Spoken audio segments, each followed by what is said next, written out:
नमस्कार। सुबह सवेरे में आप सभी दर्शकों का हार्दिक स्वागत है। मैं हूं आपके साथ श्वेता शर्मा और चलिए बुलेटिन की शुरुआत करेंगे छत्तीसगढ़ की उन तमाम खबरों से, अहम खबरों से, जहां एक बार फिर से छत्तीसगढ़ में हिट और रन कानून के विरोध में ड्राइवर हड़ताल पर जा रहे हैं। उनके आंदोलन को एक बार फिर से प्रदेश हाईवा परिवहन संघ ने समर्थन देने का ऐलान कर दिया, तो वहीं ड्राइवर महासंगठन ने 12 सूत्री मांगों के साथ आंदोलन का ऐलान किया है। उनकी प्रमुख मांग है हिट एंड रन कानून वापस लिया जाए। महासंगठन के मुताबिक सरकार ने ऑल इंडिया मोटर ट्रांसपोर्ट से बातचीत की है, लेकिन उस वक्त ड्राइवर से बातचीत नहीं की गई थी। यूनियन ने पहले ही तय कर लिया था कि कानून वापस नहीं लेने पर 10 जनवरी से अनिश्चितकालीन आंदोलन किया जाएगा। तो बस ट्रक ड्राइवर ने एक बार फिर से ऐलान कर दिया है और ट्रक और बस चालकों ने हड़ताल के ऐलान के साथ ही आपको बता दें आंदोलन की शुरुआत एक बार फिर से हो गई है। हाईवा परिवहन संघ का समर्थन भी मिला है, तो 12 सूत्री मांगों को लेकर एक बार फिर से ये आंदोलन की राह में निकल चुके हैं। हिट एंड रन कानून वापस लिया जाए, इस तरह की मांग उठ गई है। तो सरकार ने बातचीत नहीं की थी ड्राइवर से, ये उनका कहना है। बस, स्कूल बस, मालवाहक वाहनों के पहिए एक बार फिर से थम चुके हैं। तो आंदोलन का ऐलान एक बार फिर से छत्तीसगढ़ में हुआ। हिट एंड रन कानून का जिस तरह से इसके पहले आपको याद होगा देश भर में विरोध की तस्वीरें सामने आ रही थी। ट्रक और बसों के पहिए थम गए थे, मालवाहकों के पहिए थम गए थे और एक बार फिर से छत्तीसगढ़ में इसी राह पर एक बार फिर से ये तमाम बस, ट्रक और ड्राइवर निकल चुके हैं। तो सरकार ने ड्राइवर से बातचीत नहीं की, इस तरह से ऐलान की बात वो रख रहे हैं और वाहनों के पहिए एक बार फिर से रुके हुए हैं।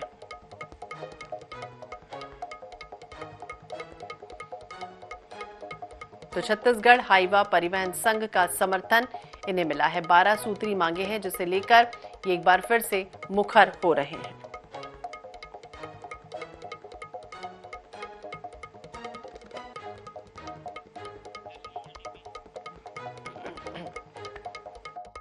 तो दिल्ली एनसीआर समेत अगर उत्तर भारत की बात की जाए तो भीषण ठंड की चपेट में वो तमाम जगह हैं। ठंड के साथ साथ कोहरे ने कहर बरपा रखा है, जिसका असर ट्रेनों की आवाजाही पर भी देखा।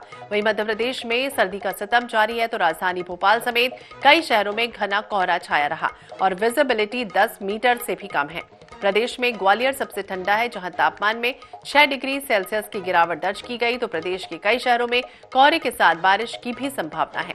ग्वालियर के साथ साथ टीकमगढ़, खजुराहो भी ठंडे हैं। वहीं ग्वालियर, भिंड और रायसेन में बूंदाबांदी हुई, जबकि शिवपुरी में तेज बारिश हुई है। छत्तीसगढ़ के कई इलाकों में ठंड और कोहरे ने लोगों की परेशानियां बढ़ा दी। वहीं अंबिकापुर में पारा लुढ़ककर 12 डिग्री सेल्सियस तक पहुंचा। जशपुर और अंबिकापुर के ग्रामीण इलाकों की बात की जाए तो यहां पर भी कोहरे की चादर में तमाम वो क्षेत्र लिपटे हुए हैं। अगले 2 दिनों तक इलाके में इसी तरह से बादल छाए रहेंगे, जिससे सर्दी और बढ़ सकती है।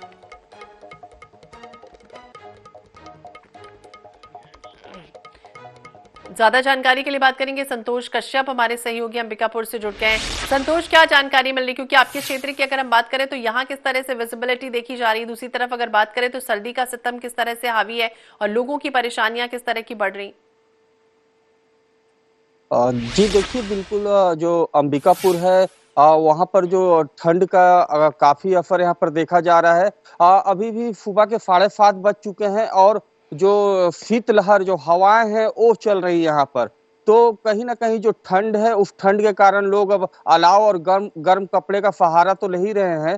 साथ ही अभी बताया मौसम विज्ञानी के द्वारा बताया जा रहा है कि 2 दिन तक अभी और बादल छाए रहेंगे, जिससे और ठंड बढ़ेंगे और बादल फटने के बाद जो पारा है वो 9 से 10 डिग्री तक आने की उम्मीद जताई जा रही है। अब आने वाले समय पे साफ है कि सरगुजा में भी और ठंड बढ़ सकते हैं। फिलहाल अभी अंबिकापुर का जो तापमान है वो 12 डिग्री सेल्सियस दर्ज किया गया है। और बिजलिटी की बात करें तो आज कुछ बिजलिटी अंबिकापुर में साफ हुई है। हालांकि पठारी क्षेत्रों में ज्यादा घने कोहरे अभी भी देखे जा रहे हैं। शहरों में भी सड़कों की बात करें तो सड़कें जो हैं वो अभी सुनसान हैं, क्योंकि जो हवाएं, शीतलहर की जो हवाएं चल रही है उससे लोग बच रहे हैं। लोग अपने घर पे ही रहना ज्यादा पसंद कर रहे हैं। हालांकि स्थिति सुबह और शाम की है। दोपहर के समय पे धूप आ रहे हैं, तापमान में थोड़ी बढ़ोतरी हो रही है, जिससे लोगों को थोड़ी राहत जरूर मिल रही है। लेकिन अभी ये जो मौसम है ये अभी फिलहाल 2 दिन तक ऐसा ही बना रहेगा, जिसके बाद और ठंड बढ़ने के यहाँ पर उम्मीद जताई जा रही। जी तो मौसम विभाग कह रहा है कि अगले आने वाले दिनों में अभी इसी तरह की संभावना बनी रहेगी। हालांकि विजिबिलिटी बेहद कम है और तापमान जिस तरह से हमारे सहयोगी हमें बता रहे हैं कि 12 डिग्री टेम्परेचर दर्ज किया गया है। बहुत बहुत शुक्रिया तमाम जानकारी के लिए। तो लगातार शीत लहर चल रही है और सर्दी का सितम इस कदर हावी है। कोहरे का कहर आप तस्वीरों के माध्यम से देख ही रहे हैं और समझ ही रहे हैं। ठंडी हवाओं ने किस तरह से लोगों को परेशान कर रखा है।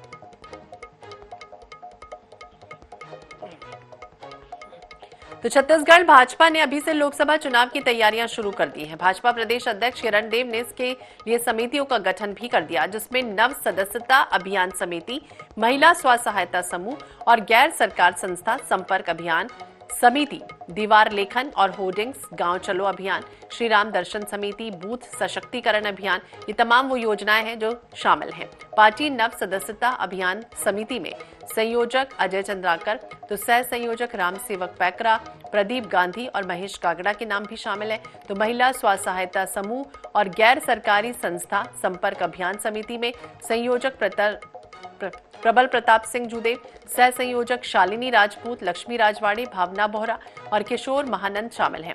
दीवार लेखन और होर्डिंग समिति में संयोजक अनुराग सिंहदेव, सह संयोजक अमित साहू, विक्रांत सिंह, रितेश गुप्ता, टिकेश्वर जैन, उपकार चंद्राकर का भी नाम शामिल है। यानी गांव चलो अभियान समिति को देखा जाए तो संयोजक नारायण चंदेल, सह संयोजक मोतीलाल साहू, गोमती साय और भरत मिटियार को भी शामिल किया गया है। श्री राम मंदिर दर्शन समिति में संयोजक धर्मलाल कौशिक हैं, तो सह संयोजक लक्ष्मी वर्मा, वीरेंद्र श्रीवास्तव, डॉक्टर ललित माखीजा और राम लखन पैकरा का नाम भी शामिल है। तो बूथ सशक्तिकरण अभियान भी सरकार चलाने जा रही है। संयोजक संजय श्रीवास्तव, सह संयोजक अवधेश चंदेल और पीएम विश्वकर्मा योजना समिति में संयोजक पी विश्वनाथ, सह संयोजक प्रदीप सिंह और पुरुषोत्तम देवांगन के नाम शामिल हैं।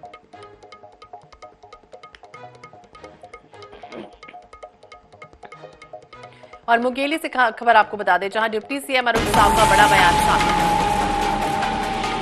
मुंगेली से अहम खबर, जहां डिप्टी सीएम अरुण साव का बड़ा बयान सामने आया। न्याय योजना की चौथी किश्त के सवाल पर साव ने कहा कि किसानों का वाजिब हक उन्हें जरूर मिलेगा। सरकार बदलने से किसी का हक समाप्त नहीं होगा। किसानों के हक की राशि हमारी सरकार देगी। तो किसानों के हक की राशि हमारी सरकार देगी। डिप्टी सीएम अरुण साव का बड़ा बयान सामने आया है कि सरकार बदलने से किसी का हक समाप्त नहीं होता है। और न्याय योजना की चौथी किश्त का सवाल उनसे पूछा गया था, इसे लेकर उन्होंने कहा कि किसानों का वाजिब हक उन्हें जरूर मिलेगा।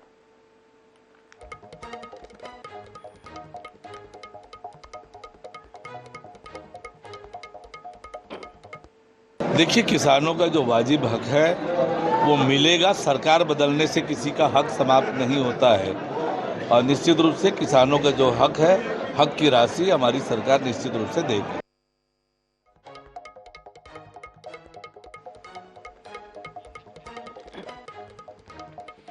छत्तीसगढ़ में लोकसभा चुनाव नजदीक आने के साथ साथ सियासी बिसात भी बिछनी शुरू हो चुकी है। चुनावी शह मात के खेल में सभी राजनीतिक पार्टियां अपनी अपनी रणनीतियों के तहत जनता को साध रही हैं।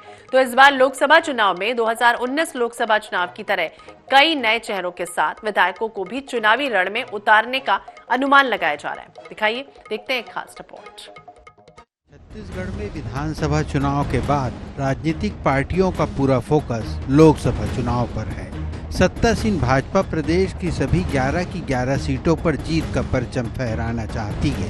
विधानसभा चुनाव में कई प्रयोग कर चुकी भाजपा अब लोकसभा चुनाव में भी अपने प्रयोगों को आजमाना चाहती है। लोकसभा चुनाव में प्रत्याशियों का चयन चौंकाने वाला हो सकता है। इससे पहले विधानसभा चुनाव में पार्टी 4 सांसदों को विधानसभा में भेजकर चौंका चुकी है। ऐसे में चर्चा है कि लोकसभा चुनाव में बीजेपी इस बार अपने कुछ वर्तमान विधायकों के साथ ही नए चेहरों को चुनावी मैदान में उतार सकती है।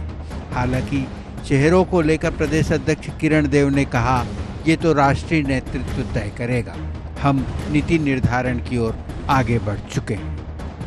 चेहरों के लिए तो प्रतीक्षा कीजिए और राष्ट्रीय स्तर में हमारे राष्ट्रीय नेतृत्व जो है, हमारे आदरणीय राष्ट्रीय अध्यक्ष जी के नेतृत्व में जो कमेटी का निर्धारण होगा, हमारे प्रभारी जी हैं, सह प्रभारी जी हैं, हमारे अन्य जो इस दिशा में जो चिंता करते हैं उन लोगों की टीम निश्चित रूप से होगी और तब कुछ न कुछ इसमें तय होगा, वो आप लोग के सामने आ जाएगा।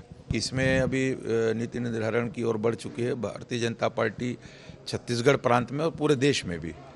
और जैसे हमारे कार्यपद्धति होती है, हम लोकसभा चुनाव के हमारे तैयारियों में लग गए हैं। इसी क्रम में शीघ्र कोई न कोई जानकारी आपको इसमें मिल जाएगी। लोकसभा सीटों को साधने के लिए दोनों ही प्रमुख राजनीतिक पार्टी पूरा जोर लगा रही है। कांग्रेस मोदी सरकार की वादा खिलाफ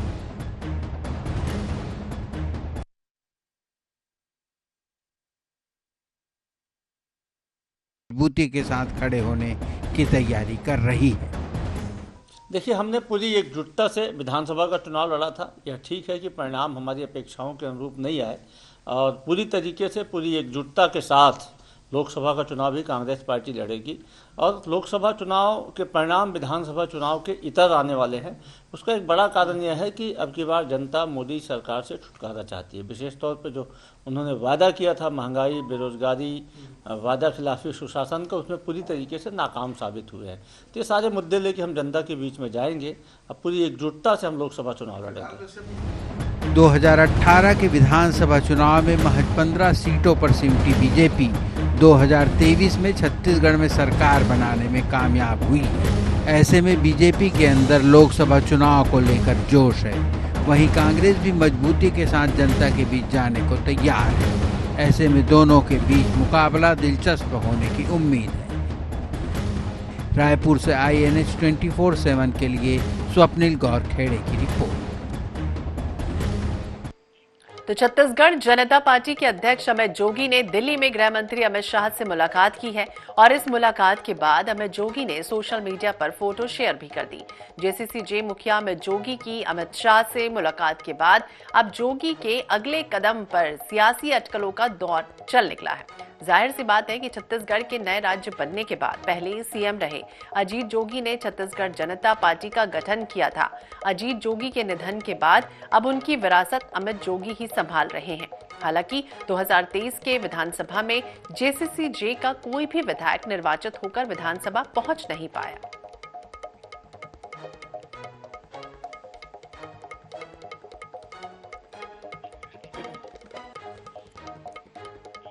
छत्तीसगढ़ में कांग्रेस की करारी हार के बाद नियुक्त नए प्रदेश प्रभारी सचिन पायलट पहली बार आने वाले हैं। वो यहां प्रदेश कार्यकारिणी की बैठक लेंगे, साथ ही जिला अध्यक्षों से भी चर्चा करेंगे। लेकिन पायलट के दौरे के पहले ही पैराशूट लैंडिंग को लेकर सियासत तेज हो गई है। देखिए, छत्तीसगढ़ में कांग्रेस की हार के बाद नए प्रदेश प्रभारी की नियुक्ति की गई है। राजस्थान के पूर्व उप मुख्यमंत्री सचिन पायलट छत्तीसगढ़ के नए प्रभारी बनाए गए हैं। वे 11 जनवरी को दोपहर 1:30 बजे रायपुर पहुंचेंगे। सचिन पायलट प्रदेश कार्यकारिणी और जिला अध्यक्षों की बैठक भी लेंगे। बैठक में भारत जोड़ो न्याय यात्रा को लेकर रणनीति तो बनेगी ही, लोकसभा चुनाव की रणनीति पर भी चर्चा होगी। माना जा रहा है इस बैठक में कांग्रेस के पदाधिकारियों का गुस्सा फूट सकता है। हार को लेकर एक बार फिर कांग्रेस की अंतर्कलह सतह पर आ सकती है। पहले ही बैठक में सचिन पायलट को सिर फुटबॉल का सामना करना पड़ सकता है। यही वजह है कि उनके आगमन के पहले ही प्रदेश की सियासत गर्मा गई है। भाजपा सचिन पायलट के दौरे पर तंज कस रही है। कैबिनेट मंत्री केदार कश्यप कहते हैं कहीं सचिन पायलट पर भी कुमारी शैलजा की तरह लेन देन के आरोप न लगे। वहीं कांग्रेस के संचार प्रमुख सुशील आनंद शुक्ला पलटवार करते हुए कह रहे हैं लेन देन की संस्कृति कांग्रेस की नहीं भाजपा की है। कि सचिन पायलट जी जो कहते हैं पूर्व के जो कुमारी शैलजा थी उनके ऊपर जो आरोप लगे थे पैसे के लेन देन और बहुत सारे विषय को लेकर के, सचिन पायलट के ऊपर ऐसा आरोप न लगे, हमारी कांग्रेस के कार्यकर्ताओं के साथ में संवेदना है। अखिल भारतीय कांग्रेस कमेटी के नवनियुक्त छत्तीसगढ़ प्रभारी श्री सचिन पायलट 11 दिसंबर को दोपहर 1:30 बजे रायपुर आ रहे हैं। इसी दिन वे 3 बजे प्रदेश कांग्रेस मुख्यालय राजीव भवन में प्रदेश कांग्रेस की कार्यकारिणी की, जिला अध्यक्षों की, मोर्चा प्रकोष्ठ के अध्यक्षों की, सचिव की, संयुक्त सचिव की, इन सब की बैठक लेंगे। यह बैठक आने वाले लोकसभा चुनाव की तैयारी के मद्देनजर बहुत महत्वपूर्ण बैठक। प्रभारी बनने के बाद पहली बार आ रहे सचिन पायलट के भव्य स्वागत की तैयारियां की गई है। बैठक को भी शांतिपूर्ण और सार्थक बनाने की योजना बनाई गई है। लेकिन कार्यकर्ताओं के गुस्से के बीच होने जा रही बैठक कितनी शांतिपूर्ण होगी, इस पर सभी की निगाहें टिकी होंगी। सचिन पायलट के लिए प्रदेश में नेताओं को एकजुट करना और सीटें बढ़ाना भी बड़ी चुनौती होगी। रायपुर से INS 24/7 के लिए गौरव शर्मा की रिपोर्ट। अयोध्या में राम मंदिर निर्माण को लेकर हर कोई उत्साहित है और देश भर में इस अवसर को दिवाली की तरह सेलिब्रेट करने की भी तैयारी की जा रही है। छत्तीसगढ़ में RSS, विश्व हिंदू परिषद और BJP इस अवसर को भव्य बनाने की तैयारी में जुटे हैं, लेकिन 22 जनवरी से पहले ही एक दूसरे को धर्म का सर्टिफिकेट देने की होड़ भी लग चुकी है। देखिए।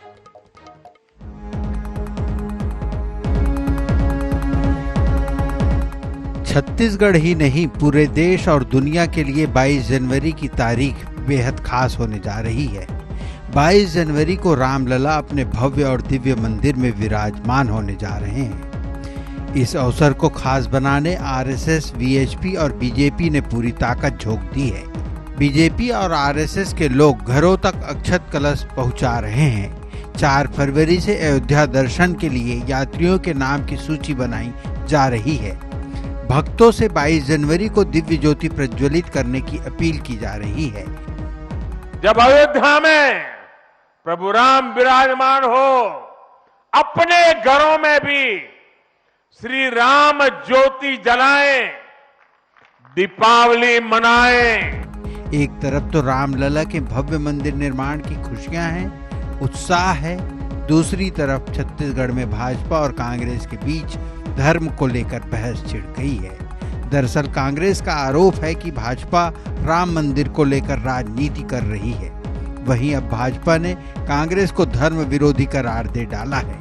कैबिनेट मंत्री केदार कश्यप कहते हैं, कांग्रेस का वास्तविक चेहरा सामने आ गया है। कांग्रेस के लोग अब धर्म विरोधी हो गए हैं। वहीं कांग्रेस के संचार प्रमुख सुशील आनंद शुक्ला कहते हैं, आखिर कांग्रेस को धर्म का सर्टिफिकेट देने वाले भाजपा कौन होती है? राम मंदिर बन रहा है तो इसकी शुरुआत राजीव गांधी ने की थी। राजीव गांधी ने ताला भी खुलवाया और पूजा पाठ की शुरुआत भी कराई। भारतीय जनता पार्टी होती कौन है हमें धर्म का प्रमाण पत्र देने वाली? यदि आज राम मंदिर बन रहा है तो इसकी शुरुआत स्वर्गीय राजीव गांधी जी ने किया था। यदि राजीव गांधी ताला नहीं खुलवाए होते, वहाँ पे नियमित पूजा पाठ की व्यवस्था नहीं करवाए होते, तो आज यह मुकाम नहीं हासिल होता। राम मंदिर बन रहा है तो कोर्ट के फैसले से बन रहा है। नहीं, कांग्रेस वाले भी चाहे तो वो लोग भी जाने को आ सकते हैं और भगवान राम सबके हैं। कांग्रेस BJP क्या सबके लिए है, पूरे देश के लिए है और उनको आना चाहिए। इसमें राजनीति करने वाली बात क्या है? और इनका वास्तविक चेहरा अब सामने आ गया है। अब ये धर्म विरोधी भी हो रहे हैं और उसके कारण से ये उलझुल बयान दे रहे हैं। अयोध्या में मंदिर निर्माण से हर कोई आह्लादित है, हर कोई इस पल का साक्षी बनने को आतुर है, लेकिन क्रेडिट पॉलिटिक्स की छाया मंदिर निर्माण पर भी पड़ गई है। यही वजह है कि भक्ति, आस्था और श्रद्धा से इतर राम मंदिर निर्माण का मुद्दा भी अब सियासी बन गया है। भले ही पूरा देश मंदिर निर्माण से प्रसन्न है, लेकिन सियासी चेहरे इसमें भी आमने सामने नजर आ रहे हैं। रायपुर से INS 24/7 के लिए गौरव शर्मा की रिपोर्ट। अयोध्या में 22 जनवरी को राम मंदिर में प्राण प्रतिष्ठा होने जा रही है। इसे लेकर रायपुर में उत्साह भी है। तो मंदिरों के अलावा मॉल में भी राममय ये सब माहौल जो है वो दिख रहा है। मैग्नेटो मॉल में राम सेतु का दृश्य तैयार किया गया है, साथ ही सोने से बनी लंका भी बनाई गई है। तो मॉल में राम सेतु और सोने की लंका भगवान श्री राम मंदिर की प्राण प्रतिष्ठा की जानी है, जिसको लेकर के राजधानी रायपुर में मंदिरों के अलावा अब मॉल में भी उत्साह साफ तौर पर देखा जा सकता है। मैग्नेटो मॉल में हम इस वक्त मौजूद है और आप देख सकते हैं यहाँ पर भगवान श्री राम मंदिर का जो राम सेतु का दृश्य है वो यहाँ पर तैयार किया गया है, जिसमें भगवान श्री राम, लक्ष्मण और हनुमान जी को दर्शाया गया है। साथ ही इसमें सेतु बनाते वानर सेना का भी जो दृश्य है वो आपको यहाँ पर तस्वीरों में दिखेगा। इसके अलावा सोने की लंका भी जो है वो तैयार की गई है। मॉल के अंदर पुष्प विमान भी बनाया गया है, जो कि लोगों को काफ़ी ज़्यादा यहाँ पर पसंद आ रहा है। साथ ही मैग्नेटो मॉल के मैनेजमेंट द्वारा बताया गया है कि 18 जनवरी को इसमें और भी कई तरह के डेकोरेशन जो है वो किए जाएंगे। साथ ही 20 फीट का धनुष बाण और अयोध्या मंदिर भी जताते हुए भगवान श्री राम का दृश्य जो है वो दिखाया जाएगा। कुल मिलाकर के जिस प्रकार से 22 जनवरी को अयोध्या में जो प्राण प्रतिष्ठा है वो की जानी है भगवान श्री राम की, इसको लेकर के राजधानी रायपुर में भी उत्साह देखा जा सकता है। मॉल के अंदर जो है साज सजावट की गई है। मॉल मैनेजमेंट द्वारा खास तौर पर जो लोग बाहर से आते हैं उनके लिए साज सजावट की गई है, जिसे देखने के लिए राजधानी रायपुर वासी जो है वो यहाँ पर मैग्नेटो मॉल जो है वो पहुँच रहे हैं और काफ़ी ज़्यादा उत्साह जो है वो लोगों में देखा जा सकता है। कैमरामैन रिजवान कुरैशी के साथ मोहम्मद हसन, NH 24/7 रायपुर।